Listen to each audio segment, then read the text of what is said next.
spend, or any of that bullshit. Because in 2025, it's not about how much you spend, it's way more about what you do before you spend $1. And I know this because back in 2023, I wasted thousands of dollars on ads that produced me next to nothing before I figured all this shit out. And what I figured out was how to market organically. That's marketing with $0. That's building a community. That's building demand. That's building hype. That's getting people to actually want your products without you having to purchase ads to throw in their face every single day until they do finally decide to give in and buy your product. That's a bad dynamic. You have no leverage in that situation. So we're going to throw that method out the window for now, and we're going to focus on building organic traffic. And I know this because I went from doing around $10,000 a month in the year of 2023 to doing almost $300,000 a month in the year of 2024 and 2025. Granted, not every month is crazy like that, but some months are, and that's way better than what we were doing. See, but those numbers, they don't even matter. What I want you to focus on is this next number, and that is that our average order value increased from $45 per order to over $100 per order, to $105 per order. So what does that number mean? It means that they're not just buying into the products, right? They're buying into the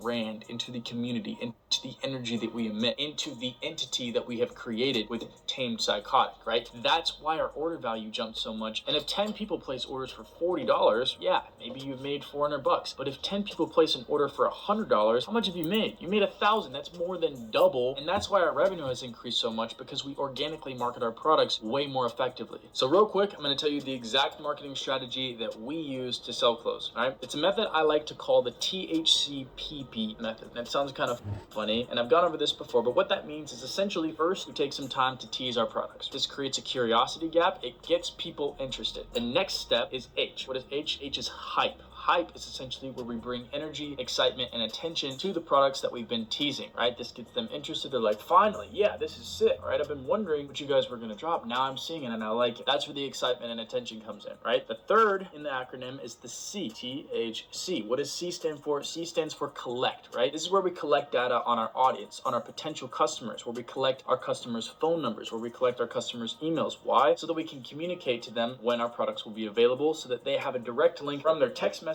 or their email to go to the website and buy. And then the final two are push and pull. This is where we push people to the site and we pull when necessary. And then we push when necessary and we pull when necessary. And that is our organic marketing strategy in less than 20 seconds. And it is so fucking effective. It's so effective. We do it every single time we have a launch, and it works every single time. So how exactly are we going to do this? What are we going to post on social media or the website to tease, hype, collect, push, and pull? So in a nutshell, you need three types of content, right? The first type is going to be behind the scenes content, BTS. Showing the design process, showing you sketching out the items, designing, measuring the shirts, right? People want to see the BTS of the creation of something, because people just like watching process of creation. It's the same reason why Instagram Reels will show you a video of a guy in India building this underwater well, and you're sitting there watching the time lapse locked in, because you like watching something being created, right? People like watching that. You need to show them that. This is also going to show the lifestyle behind the brand, behind the creators of the brand, behind the brand as a whole, right? So for me, that's going to be my lifestyle of cars, motorcycles, guns, chaotic shit, right? So BTS, that's big, right? The second content type that you're going to want to post is essentially just your product's story. Product storytelling is essentially just telling the story of like why the product came to be, right? Why did you make that product? What gave you inspiration to make it? Why did you want to make it? What does it mean to you as a creator? This can be material breakdowns, it can be fitment guides, it can be styling videos, just you interacting with the product that you want to sell, right? And this brings the products to life. Why? Because it shows people that you actually care about what you're creating, which is required if you want people to get behind something that you're creating and that you're making. And the third type of content that you're going to want to create is your brand story content. This could be like a founder story journey, right? Day one of building my clothing brand, day two of building my clothing brand. You guys have seen me post that type of content on Instagram plenty of times before. You could do like a creation series on Instagram or YouTube or TikTok. People like that stuff. Another thing you can do is really just pure storytelling content. I've made a lot of short films for my clothing brand, and I'm talking big budget short films, like short films that cost me $10,000 to make. But what it does is it pairs a story with a product, right? And a product means so much more to the customer if there's a story behind it. And you don't have to spend $10,000 on this. You don't have to spend any money on this. You can just make it with your friends and a camera. For example, this creator, David, he made his brand about Asian American history and art. This ties back into creating a brand for an undeserved population, like I talked about earlier. And he didn't need a ton of money or equipment to do that. He just made it with his friends. But all in all, these three types of content content are pretty much guaranteed to build you a little bit of a following. And then once you reach that like 1,000 followers mark, now you're ready to start creating community-led content. Now, this is something most brands don't implement, and this is what puts myself and other brand owners who do this ahead of all of them. The easiest thing to do is a giveaway. It incentivizes your audience to interact with you, to support you, to share your work. This is really cool because you get to give to them, and in exchange, they give you their time, their energy, and their share. Another thing you can do is creative styling contests, where you do a giveaway and you say like, hey, I'm going to be Venmoing $50 to the person who styles our X hoodie the best way. You can also do community Q&As, right, which incentivizes your audience to ask you questions about the brand, and it gives you an opportunity to tell your audience more in depth about your brand. You can ask your audience for design input or colorway input or just their opinion on something that you'd like to release. There's honestly a million things that you can do to incentivize your community to interact with you and to push you and to elevate you. It's just about actually implementing them. And guys, this community part right here is probably the most important part of this video. I'm going to tell you one thing, and it's that it's way easier to convince 100 people to buy from you every single month than it is to find 100 new people to buy from you every single month. All right, let that sink in, because that's some real shit. And that's why this is so important. That's why community building is so important, because you want consistent customers. You want consistent recurring income. You don't want to have to go and find new customers every single month. It just doesn't work. It gets tiring. You run out of customers, right? So next we're going to talk about your strategy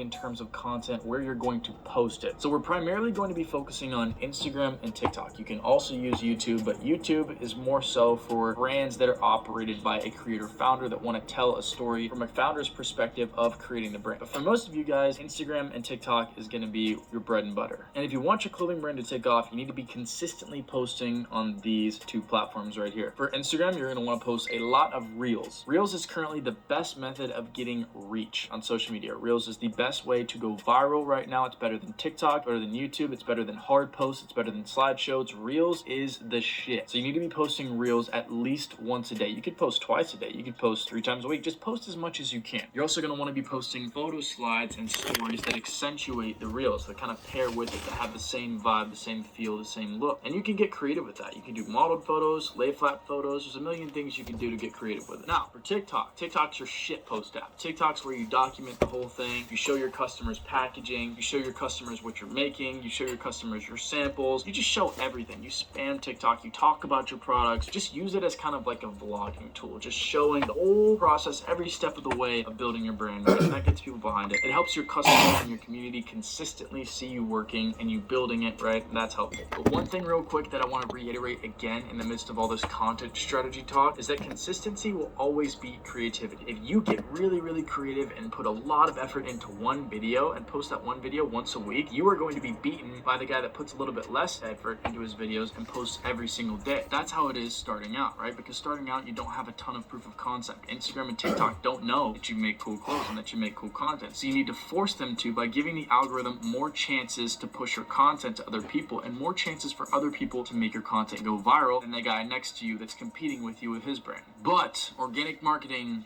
will take you so far. Talked about organic marketing a lot, but once you build your community, what you're gonna do is then pour gasoline on the fire and use paid ads. And that gasoline is gonna be good old Facebook ads. Paid marketing, baby. All right, let's talk about paid marketing now. So the number one reason why most brands that do have a good foundation will fail is because they'll dump too much money into paid ads too quickly. They think that ads is the first step to scale to make money, and that's simply just not the case. In fact, I personally think that you should not be running ads for your clothing brand until you're doing around 3 to 5K per month, and here's why. So an ad, a Facebook ad, Google ad, whatever, it may seem like just paid traffic. It may seem numeric. It may seem like I give Facebook $10, they show 30 people, and I get X amount of sales. That's not how it works, all right? You guys have heard the term ROAS. That stands for return on ad spend. Essentially, ROAS can fluctuate anywhere between 1 or -1 to like 10x, right? So that means for every $10 that I spend, I can either make back $10, that's a 1x ROAS, or I can make back $100, that's a 10x ROAS. So our goal here is to get the highest ROAS possible to ensure that the money we're spending on ads is actually making us more money so that we don't lose money by spending money to make money, right?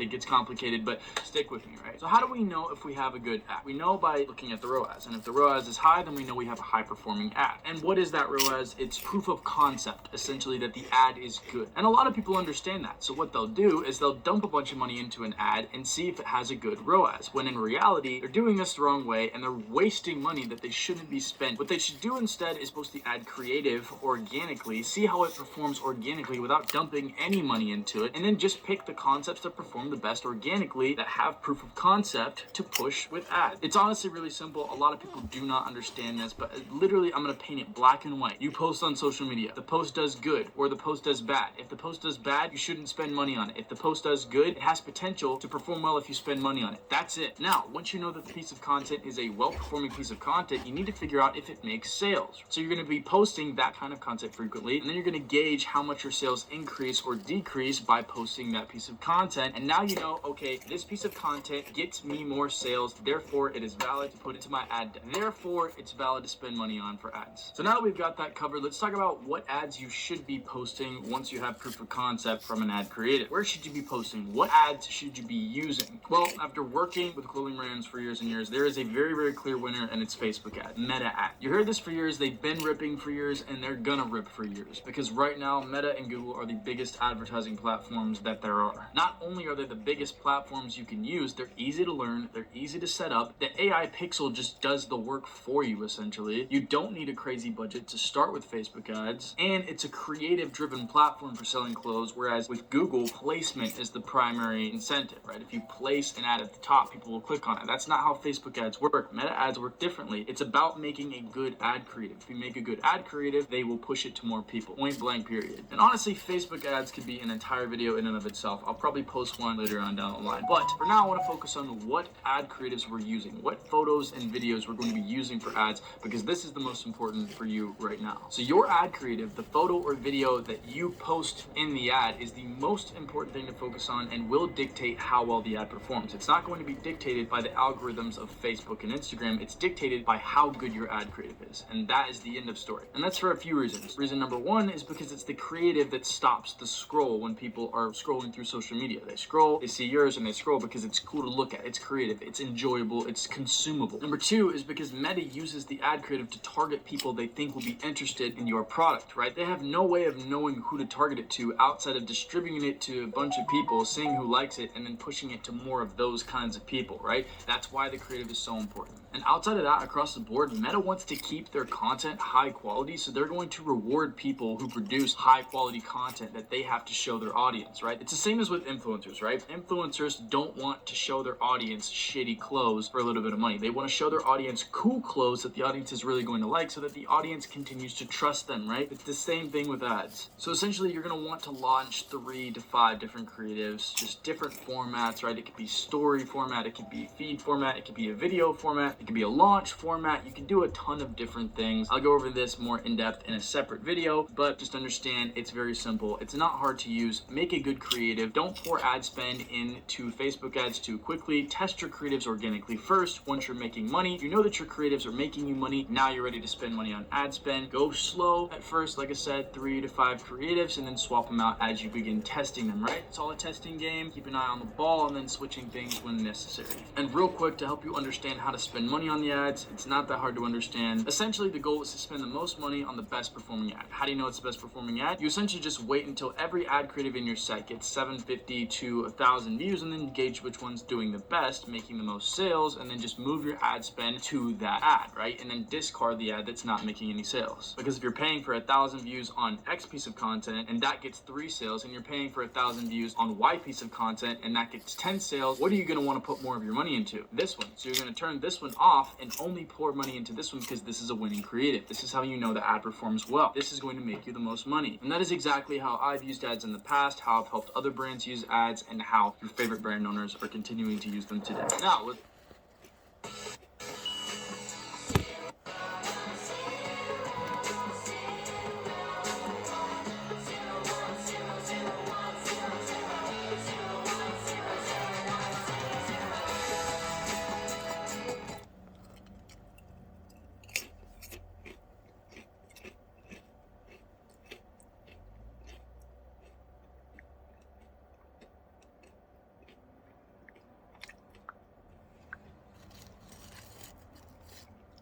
Now, let's talk about working smarter, not harder, using automation and AI. So the difference between a little side hustle and a real brand honestly comes down to system softwares and staffing. So first, to cover automations real quick, essentially you're just going to want to download specific softwares to do specific jobs. Essentially, like Zendesk does automation for customer service, right? Claude software helps me to write product descriptions that are really good, right? You essentially just want to maximize the use of AI and then those automation apps that use AI to help streamline the grunt work of the process. If you guys would be interested in a video like that, comment below and I'll go more in depth in a separate video. For now, I want to talk about building a team because it's been pretty detrimental for me and it's going to be very detrimental for you, especially as you grow, as your revenue increases, and as operations increase. So in the beginning, it's going to be pretty much just you and your partner. But once you reach that $5,000 mark, you need to consider hiring so that you can scale from that $5,000 mark to the $10,000 mark. So who should we hire to bring us from $5,000 to $10,000? Let's get into it. First is going to be a freelance designer. You're going to want